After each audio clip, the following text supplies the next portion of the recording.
Assalamualaikum warahmatullahi wabarakatuh. Halo semuanya. Perkenalkan, nama saya Fitria. NPM saya 30618566002. Di sini saya akan memaparkan sebuah penjelasan tentang manajemen pendidikan. Di dalam manajemen pendidikan itu ada tugas dan tanggung jawab manajemen pendidikan.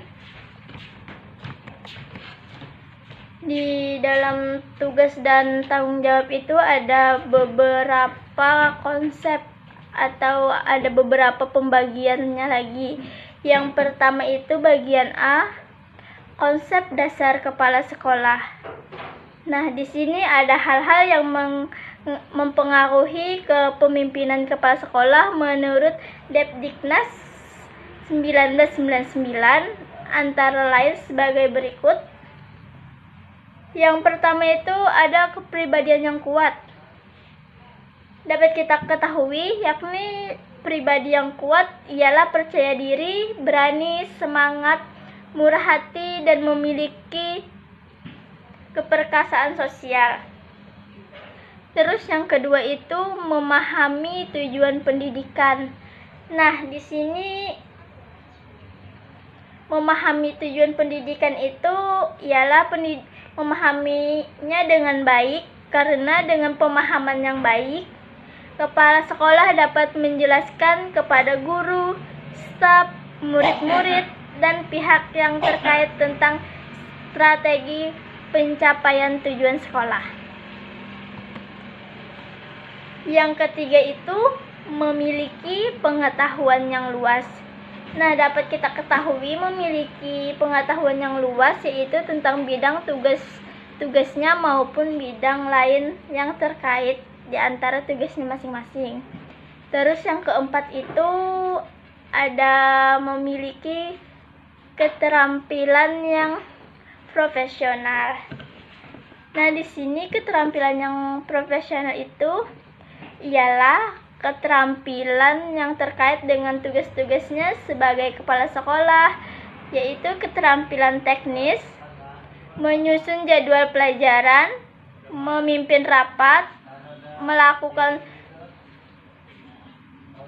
supervisi. Terus ada keterampilan hubungan kemanusiaan, motivasi, dorongan guru, dan staf untuk berprestasi. Keterampilan konseptual, mengembangkan konsep pengembangan sekolah, mengidentifikasi dan memecahkan masalah, serta mengantisipasi masalah yang akan timbul dari semua kemungkinan. Di sini ada bagian B, yaitu syarat-syarat menjadi kepala sekolah. Yang pertama itu ada kualifikasi umum kepala sekolah atau madrasah. Yang kedua itu ada kualifikasi khusus kepala sekolah atau madrasah. Terus di sini ada bagian C. Bagian C itu ialah ciri-ciri kepala sekolah efektif. Menurut Sargionovi DKK 1984, mengidentifikasi 5 ciri kepala sekolah yang mengemukakan. Di sini yang pertama itu memiliki pemahaman yang luas terhadap sekolah yang dipimpin, terutama mengenai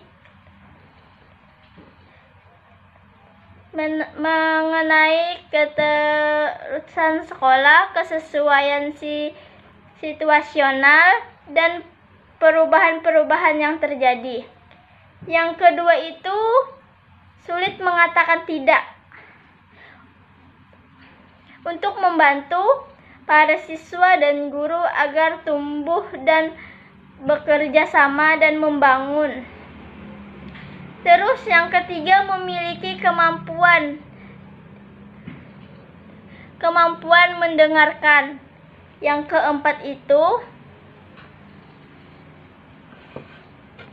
senang dengan orang sehingga orang lain tersebut dapat berhasil. Yang kelima, toleran terhadap situasi ambiguitas dan memahami bahwa budaya sekolah harus berkembang sepanjang waktu. Secara umum, ciri-ciri dan perilaku kepala sekolah efektif dapat dilihat dari tiga hal pokok, yaitu yang pertama, kemampuan berpegang kepada citra atau visi lembaga dalam menjalankan tugas. Yang kedua itu menjadikan visi sekolah sebagai pedoman dalam mengelola dan memimpin sekolah. Terus yang ketiga itu memfokuskan aktivitasnya pada pembelajaran dan kinerja guru di kelas. Terus yang poin D, tugas dan tanggung jawab kepala sekolah. Nah, di sini ada tugas dan tanggung jawab kepala sekolah. Menurut Purwonto 1970 atau 102, tugas dan tanggung jawab kepala sekolah atau mengajar pendidik yaitu harus mengalami perkembangan dan perubahan, baik fisik maupun luasnya sesuai dengan pendidikan di negara Indonesia yang bersifat nasional demokratis. Maka, sifat kepemimpinan manajemen sekolah pun harus berubah dengan mengarah pada kepemimpinan pendidikan yang demokratis. Tugas dan tanggung jawab kepala sekolah.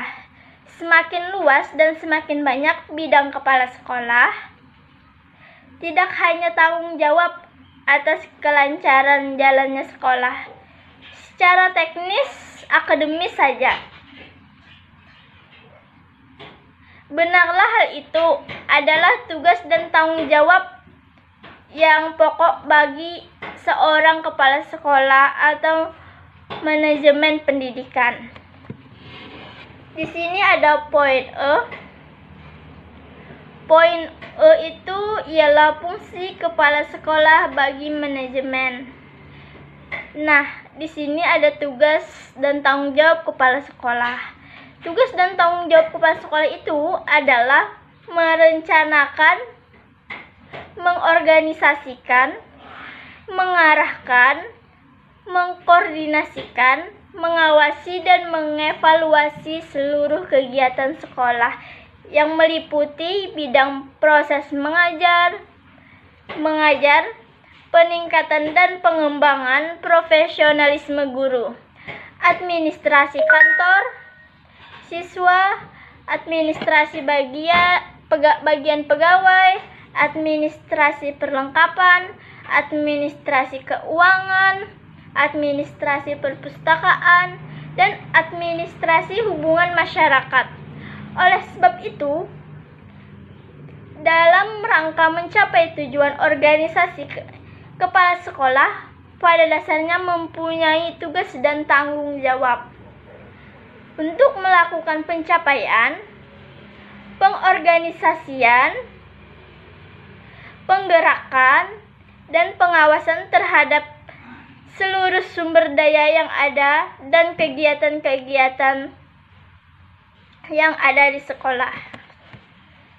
Di sini ada bagian F, yaitu peran kepala sekolah. Secara garis besar, pemimpin atau pemilik sekolah pendidikan memiliki 3 peran utama, yaitu sebagai berikut. Yang pertama yaitu ialah peran kepemimpinan kepala sekolah. Yang kedua, peran manajerial kepala sekolah.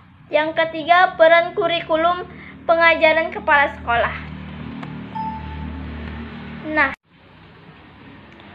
sebelum saya tutup presentasi saya tentang memaparkan materi manajemen pendidikan tadi, apabila ada yang kurang paham tentang materi yang saya paparkan, boleh bertanya. Yang mau bertanya dipersilahkan.